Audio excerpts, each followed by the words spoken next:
Olá, bem-vindos a esta nossa exploração de hoje. Vamos mergulhar juntos em alguns trechos ah, bem marcantes de um clássico da espiritualidade cristã, União com Deus, escrito por Madame Guyon lá no século XVII. O material que a gente tem aqui é interessante. São partes do prefácio de um tradutor, excertos dos capítulos que descrevem uma jornada interior, assim, bem profunda. E tudo isso vem de uma tradução para o chinês com notas explicativas que dão um ângulo diferente, né? E a questão central que a Guion coloca é, nossa, no mínimo intrigante. Como é que um ser humano, que ela descreve como inerentemente falho, sabe, imperfeito, pode alcançar uma união com um Deus que é descrito como a própria perfeição? Uma pergunta que ecoa, né? Exatamente. E o fascinante aqui é que a Gagnon não trata isso como uma ideia teológica, só um conceito, não. Pelo contrário, o texto insiste que se trata de uma experiência vivida, sabe? Um processo dinâmico. O prefácio que a gente tem aqui, ele sublinha isso. Diz que o foco do livro é a experiência prática do cristão, menciona até a influência dela em figuras como John Wesley, né? O fundador do metodismo. E nos incentiva a ler o texto como um relato de vivências reais mesmo, não só um tratado espiritual teórico. Entendi. Então, a nossa missão aqui é meio que desvendar essa jornada experiencial que a Madame Guyon descreve. Entender as etapas, os conceitos-chave e talvez por que essa obra continua ressoando tanto tempo depois.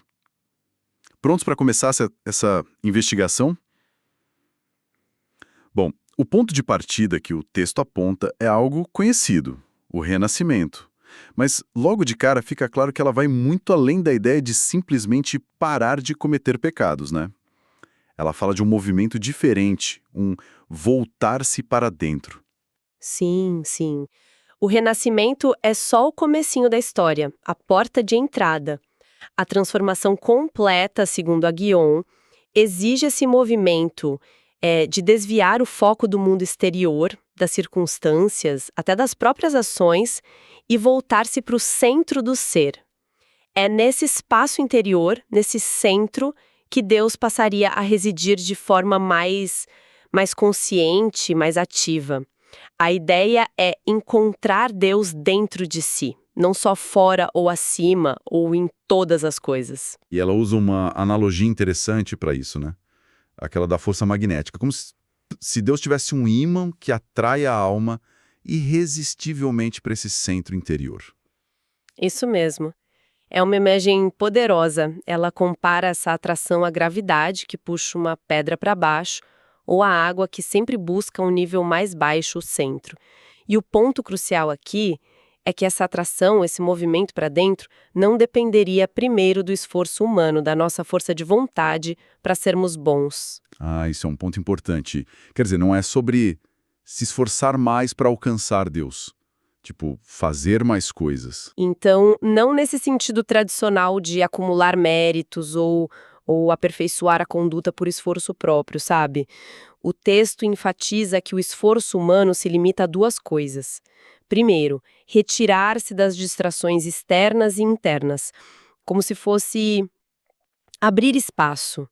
E segundo, manter a atenção voltada para Deus interiormente, numa atitude de cooperação com a graça divina que já está atuando, que já está puxando a alma para o centro. Faz sentido. É mais um deixar acontecer do que um fazer acontecer. Meio que soltar o controle. De certa forma, sim. É um render-se a essa atração interior. O texto até contrasta duas abordagens.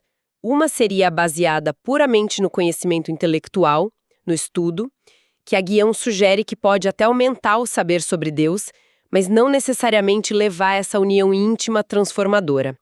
A outra abordagem, que ela defende, é baseada mais na fé e numa espécie de intuição espiritual.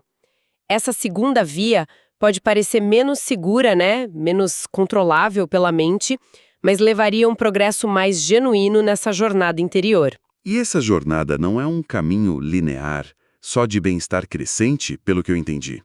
O texto menciona períodos de secura e outros de alegria. Como isso se encaixa? Exato, não é uma linha reta para o céu, digamos assim. Essa alternância entre sentir a presença de Deus de forma consoladora, a alegria, e sentir um vazio, Uma aparente ausência, a secura, é descrita como parte integrante do processo. Seria uma forma de Deus purificar a alma, sabe? Desapegando ela da necessidade de sentir coisas boas o tempo todo, ensinando a confiar nele mesmo na escuridão aparente. É um treinamento para a fé pura. Ok. Então, passamos do renascimento e desse voltar-se para dentro com essas oscilações todas para algo que soa bem mais intenso. O texto introduz os conceitos de quebrantamento da alma e morte do eu. Confesso que quebrar a alma é uma imagem forte. O que significa isso exatamente? A nota do tradutor ajuda um pouco aqui, né? Definindo a alma como nossos pensamentos, emoções, vontade. Exatamente. Nesse contexto, a alma representa o nosso eu natural, o centro da nossa identidade psicológica, como a gente pensa, o que a gente sente, o que a gente quer. É o nosso ego, assim, no sentido mais amplo. E o quebrantamento dessa estrutura é apresentado como algo necessário. Por quê? Porque, segundo a Gaion, esse eu natural, mesmo quando bem intencionado, sabe, mesmo quando busca a Deus, ainda opera a partir desse mesmo, dos seus próprios recursos, motivações. E isso, na visão dela, impede a união total com Deus, bloqueia a expressão plena da vida divina, que residiria numa parte ainda mais profunda do ser, que ela chama de espírito. Então, peraí, mesmo as nossas melhores intenções e esforços podem ser um obstáculo? Isso é um pouco, desconcertante. É desconcertante, mas é central no pensamento dela.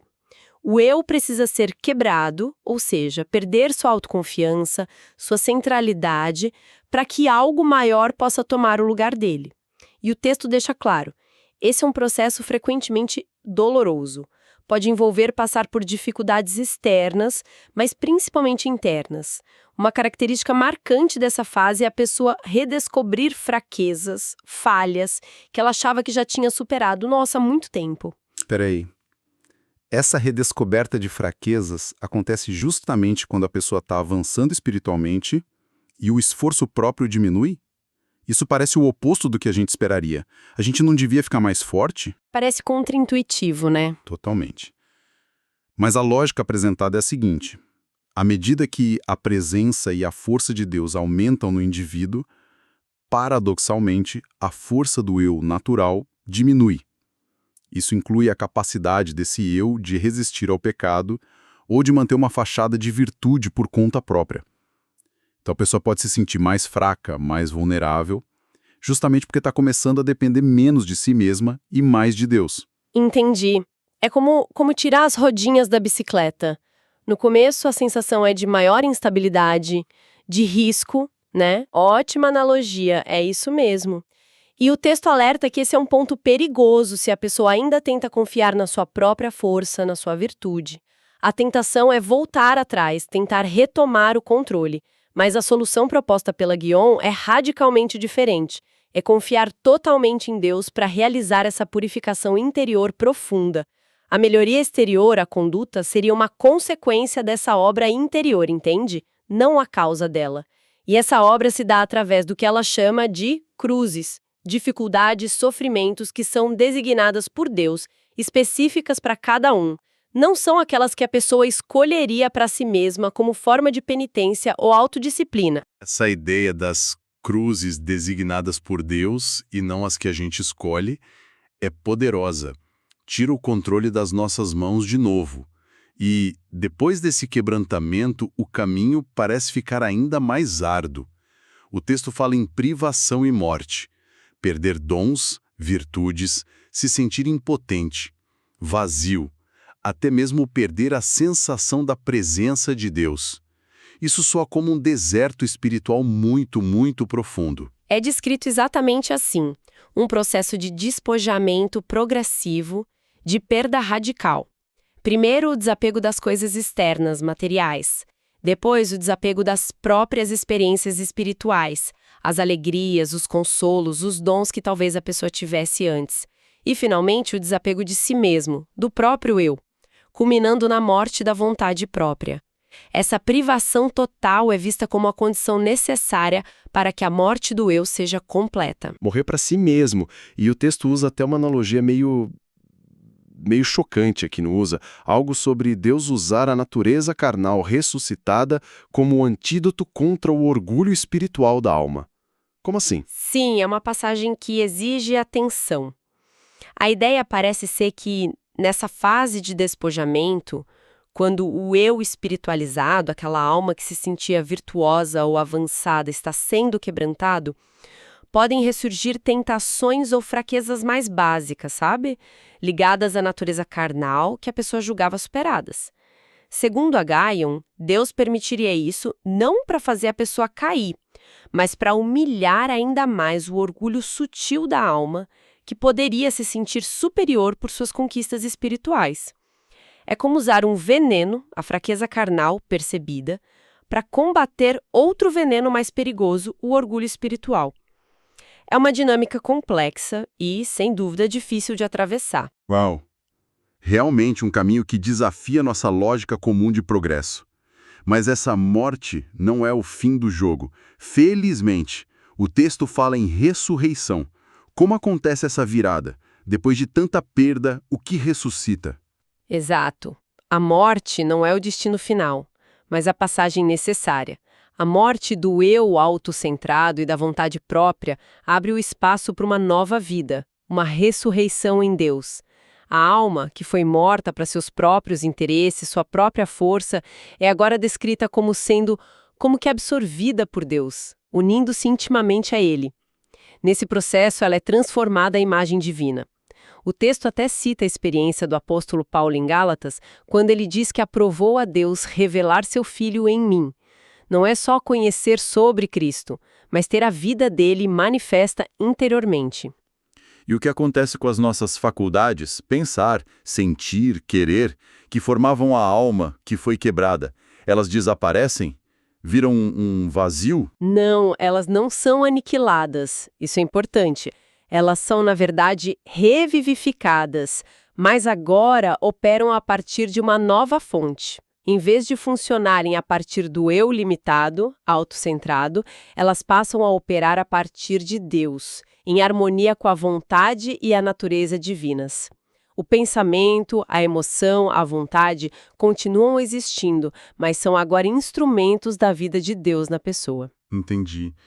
É como se o hardware fosse o mesmo, mas o sistema operacional mudasse completamente. Rodando a partir de Deus agora. Faz sentido. Exatamente essa é a ideia.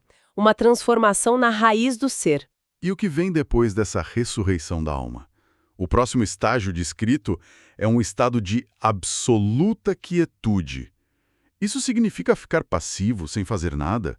Tipo, meditando o dia todo? Não é bem inatividade no sentido de passividade ou preguiça.